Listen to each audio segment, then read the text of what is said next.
बच्चों, आज के इस संस्कृत के वीडियो में आज हम लोग पढ़ेंगे द्वादशः पाठः विद्याधनम। विद्याधनम, इसके इस पाठ में विद्या के बारे में, उसके महत्व के बारे में बताया गया है। और सभी धनों में ये सर्वश्रेष्ठ धन है और सब कामों को छोड़कर हमें विद्या प्राप्त करनी चाहिए, ज्ञान प्राप्त करनी चाहिए। ये इस पाठ से हमें सीख मिलती है, शिक्षा मिलती है। तो शुरू करते हैं हम लोग पाठ 12 द्वादशः पाठः विद्याधनम। न चौर्हार्यम न च राजहार्यम, न भ्रातृभाज्यम न च भारकारी, व्यये कृते वर्धत एव नित्यम, विद्याधनम सर्वधन प्रधानम। न चौर्हार्यम न च राजहार्यम, न चोर चुरा सकता है न राजा छीन सकता है। चौर्हार्यम का मतलब है चोरों के द्वारा चुराने योग्य। यहाँ पे हम लोग लिखेंगे विद्याधनम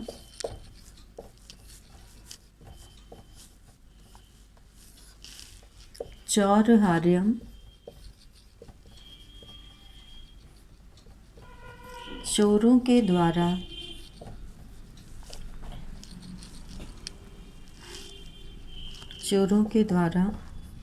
चुराने योग्य।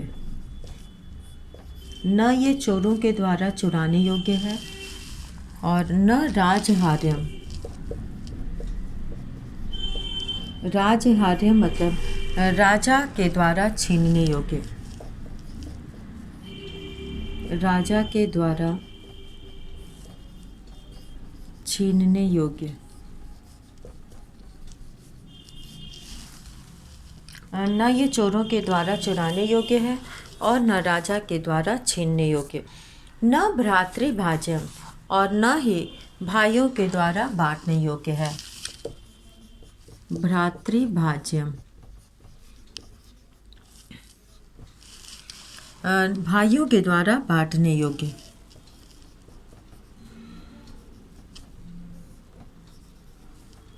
भाइयों के द्वारा बांटने योग्य।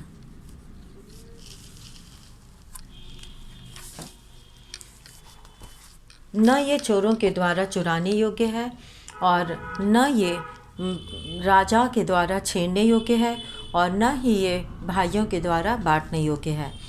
व्यय कृते वर्धत एव नित्यम। व्यय कृते, व्यय करने से, खर्च करने से, वर्धत एव नित्यम। वर्धत मतलब बढ़ता है, नित्यम मतलब हमेशा, एव मतलब ही, हमेशा ही बढ़ता है खर्च करने से। विद्याधनम सर्वधन प्रधानम। विद्या रूपी धन सभी धनों में प्रधान धन है। ये जो है सभी धनों में प्रधान धन है, मुख्य धन है। तो विद्या के समान कोई भी धन नहीं है। बाकी धन को चोर चुरा सकता है, राजा छीन सकता है, लेकिन ज्ञान ऐसी चीज़ है, विद्या ऐसी चीज़ है कि इसे कोई भी छीन नहीं सकता और कोई भी चुरा नहीं सकता। तो ये है पहला श्लोक जिसमें विद्या को सर्वधन प्रधान कहा गया है। अब हम लोग यहाँ पर दूसरा प्रश्न करेंगे। विद्या नाम नरस्य रूपम अधिकम प्रच्छन्न गुप्तम धनम। विद्या भोग करी, यशः सुख करी, विद्या गुरुणाम गुरु। विद्या बंधुजनो विदेश गमने, विद्या परा देवता। विद्या राजसु पूज्यते, न ही धनम विद्या विहीनः पशु। तो विद्या, यहाँ पर विद्या नाम में रूपम अधिकम नरस्य, मनुष्य का रूप अधिक है और यह अत्यंत प्रच्छन्न गुप्तम धनम। प्रच्छन्न गुप्तम धनम का मतलब है अत्यंत गुप्त। प्रच्छन्न गुप्तम, अत्यंत गुप्त, अत्यंत छिपा हुआ, अत्यंत छिपा हुआ, जो दिखाई न दे, गुप्त जिसे कह सकते हैं। तो विद्या नाम नरस्य रूपम अधिकम प्रच्छन्न गुप्तम धनम। विद्या भोग करी, यशः सुख करी, विद्या गुरुणाम गुरु। विद्या नाम जो है मनुष्य का रूप अधिक है और प्रच्छन्न गुप्तम धनम अत्यंत छिपा हुआ खजाना है। और विद्या भोग करी, यानी कि विद्या से हमें सुख साधन के सामान हमें प्राप्त होते हैं। भोग करने के लिए यशः सुख करी, और यश से सुख की प्राप्ति होती है। विद्या गुरुनाम गुरु, इसीलिए विद्या को गुरुओं का भी गुरु कहा गया है। तो यहाँ पर भोग करी यानी भोग का साधन उपलब्ध कराने वाली। भोग करी, भोग करी, भोग का साधन उपलब्ध कराने वाली।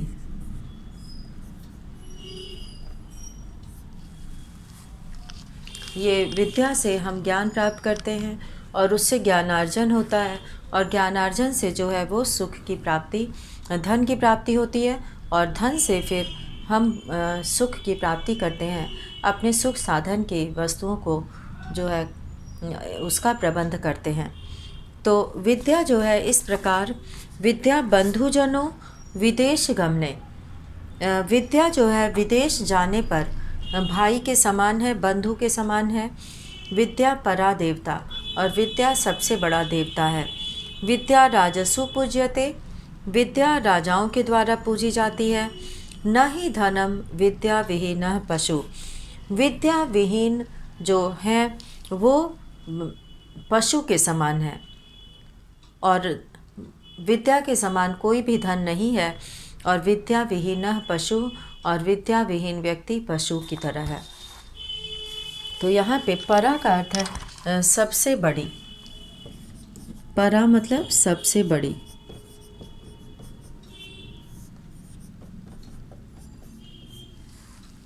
और राजसु मतलब राजाओं में। पूज्यते,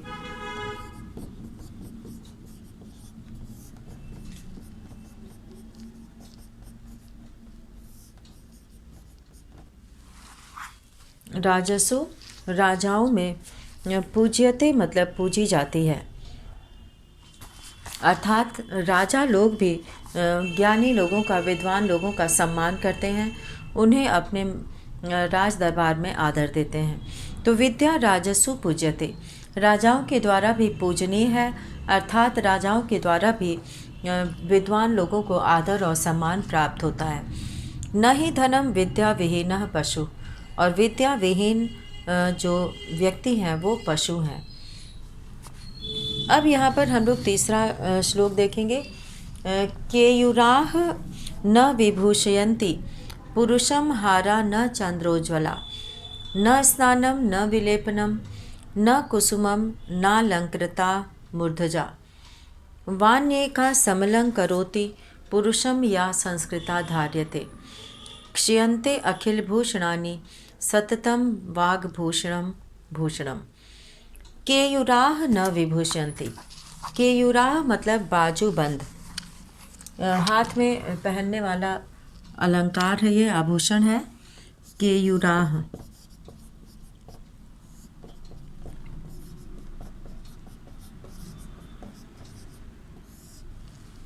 बाजूबंद, हाथ में पहनने वाला आभूषण। केयुराह ब्रेसलेट जिसको कहा जाता है। केयुराह यानी बाजूबंद न विभूषयन्ति, ये सुंदर नहीं बनाते हैं। चंद्रोज्ज्वला हारा, और चंद्रमा के समान चमकदार। चंद्रोज्ज्वला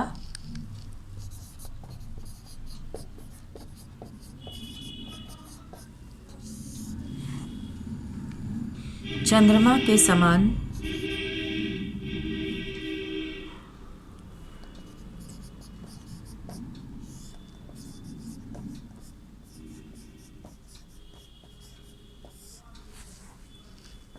चमकदार।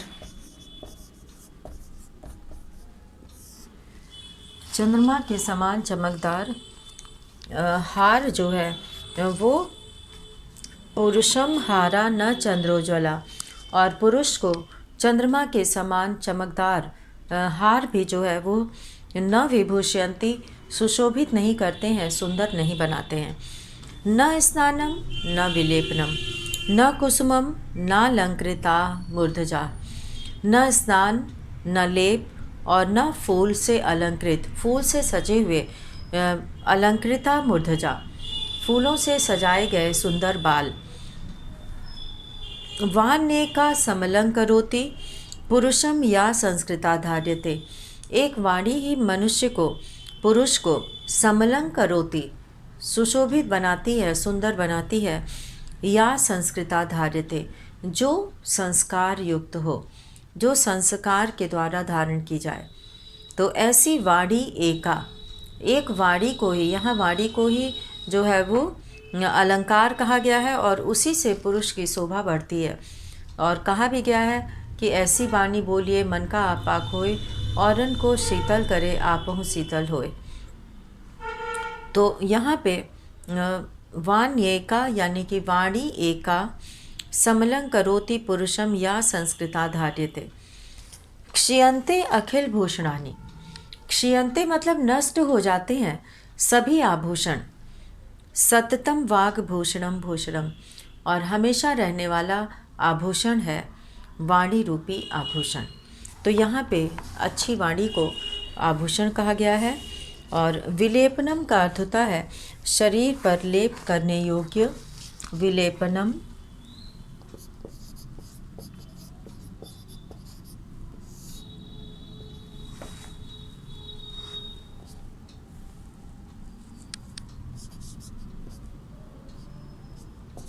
शरीर पर लेप करने योग्य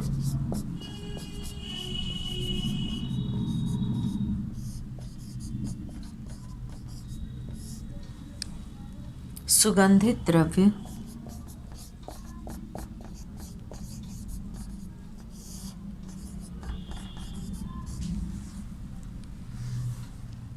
चंदन, केसर आदि।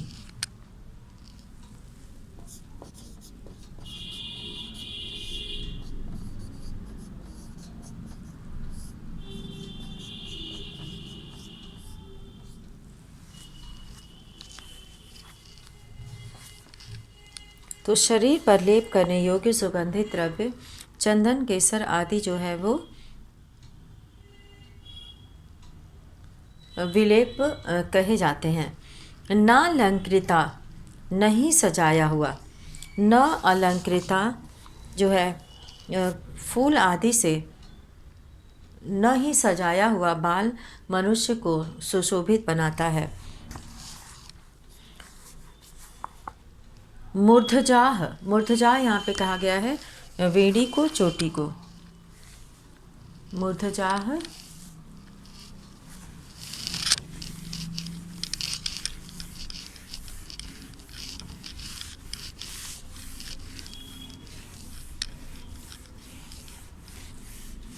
मूर्धजाह कहते हैं चोटी को। उस चोटी के लिए वेड़ी शब्द का भी प्रयोग किया जाता है।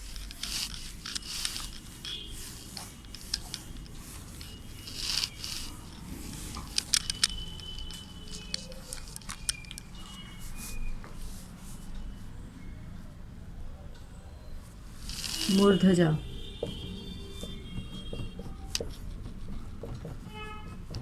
चोटी, वेड़ी। वाण एका, इसमें वाणी एका, एकमात्र वाणी।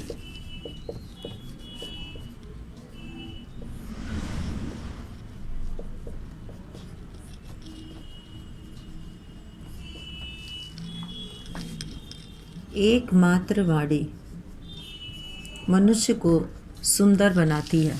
वो कैसा बोलता है, कैसा व्यवहार करता है, कैसे उसके वचन हैं, कैसे शब्दों का प्रयोग करता है, ये सब जो है वाणी एका, एकमात्र वाणी ही जो है मनुष्य को अलंकृत बनाती है, सुशोभित बनाती है।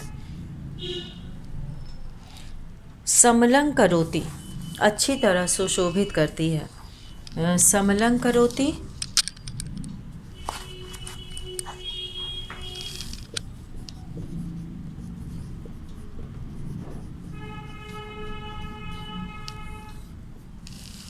समलं करोति अच्छी तरह सुशोभित करती है, अच्छी तरह सुशोभित करती है।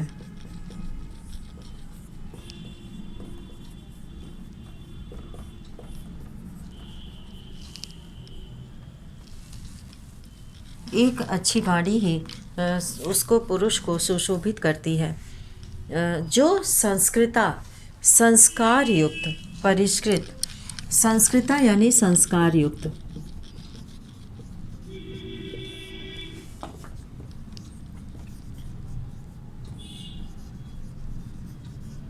संस्कार युक्त परिष्कृत,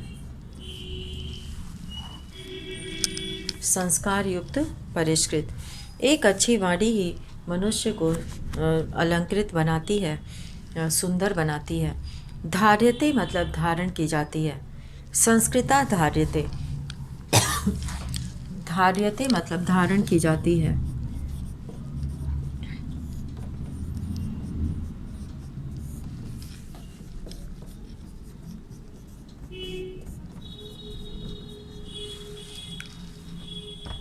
धार्यते धारण की जाती है। ऐसी संस्कार युक्त वाणी जो धारण की जाती है। तो केयुराह बाजूबंद मनुष्य को सुशोभित नहीं करते हैं। पुरुष को न ही चंद्रमा के समान चमकते हुए हार, न ही स्नान, न लेप लगाना और न ही बालों से फूलों से सजे हुए सुंदर बाल। एक वाणी ही जो संस्कार युक्त वाणी हो वही अलंकृत करती है, वही सुशोभित बनाती है। क्षीयन्ते अखिल भूषणानि, सभी आभूषण नष्ट हो जाते हैं। सततम वाग्भूषणम भूषणम, और हमेशा रहने वाला आभूषण है वाणी रूपी आभूषण। वाग्भूषणम, वाणी रूपी आभूषण जो है वो सबसे अच्छा आभूषण है जो कि नष्ट नहीं होता। अब चौथा श्लोक हम लोग करेंगे यहाँ पे। विद्या नाम नरस्य कीर्तिः अतुला, भाग्य क्षये चाश्रयः, धेनुः कामदुधा, रतिश्च विरहे, नेत्रं तृतीयं च सा, सत्कारायतनं कुलस्य, महिमा रत्नैर्विना भूषणं, तस्मात् अन्यमुपेक्ष्य सर्वविषयं विद्याधिकारं कुरु। सर्वविषयं विद्याधिकारं कुरु। तो यहाँ पे विद्या नाम जो है वो मनुष्य की अपार प्रसिद्धि है, यानी कि ज्ञान से मनुष्य प्रसिद्ध हो सकता है। भाग्य क्षय चाश्रय, और भाग्य के क्षय हो जाने पर अर्थात अच्छे दिन बीत जाने पर, बुरे दिन के आने पर वो आश्रय होता है, सहारा होता है। और धेनु कामदुधा, और इच्छानुसार फल देने वाली कामधेनु है। कामदुधा यानी कि इच्छा को पूरी करने वाली धेनु है, गाय है। रतिश्च विरहे, और विरह में रति है यानी कि प्रेम है, और वियोग में प्रेम है। और नेत्रम तृतीयम च सा, और यह तीसरी आँख है। सत्कारयतनम कुलस्य, और सम्मान का केंद्र या समूह है। जो ज्ञानी होते हैं, जो विद्वान होते हैं, वे जो है सम्मान पाते हैं, आदर पाते हैं। महिमा रत्नैः विना भूषणम, और वह मनुष्य की जो है वो महिमा अर्थात उसकी कीर्ति यश को, उसके महत्व को बताने वाली है। तस्मात् अन्यम उपेक्ष्य सर्व विषयम विद्याधिकारम कुरु, इसलिए तस्मात् अन्यम उपेक्ष्य, तस्मात् अन्यम उपेक्ष्य, उपेक्ष्य यानी कि ये जो है सभी दूसरे को छोड़कर, अतः दूसरे सबको छोड़कर, दूसरे सबको छोड़कर, दूसरे सबको छोड़कर ज्ञान प्राप्त करना चाहिए। तस्मात् अन्यम उपेक्ष्य, तो दूसरे सभी को छोड़कर सर्व विषयम विद्याधिकारम करो, सभी विषयों पर विद्याधिकार करो, ज्ञान प्राप्त करो। तो यहाँ पर जो है ये कहा गया है कि विद्या जो है हमें ज्ञान प्राप्त कराने वाली है, और इससे हमें यश की प्राप्ति होती है, कीर्ति की प्राप्ति होती है, आदर सम्मान मिलता है। और यह जो है हमारे अच्छे दिन बीत जाने पर हमारा आश्रय होती है, सहारा होती है। तो विद्या जो है वो हमें सभी चीज़ों को छोड़कर विद्या पर अधिकार करना चाहिए, ज्ञान प्राप्त करना चाहिए। तो आज हम लोगों ने जितना भी श्लोक पढ़ा उन सब का मुख्य उद्देश्य है कि हमें ज्ञान प्राप्त करना चाहिए, उससे हमें सभी चीज़ों की प्राप्ति हो जाती है। इसीलिए इसे सर्वधन प्रधानम कहा गया है और विद्या विहीन पशु कहा गया है। यदि हम मनुष्य कहलाना चाहते हैं तो हमारे अंदर सभ्यता होनी चाहिए, हमारे अंदर शिक्षा ज्ञान होना चाहिए। तो इसी के साथ आज का वीडियो यहीं समाप्त करते हैं। धन्यवाद।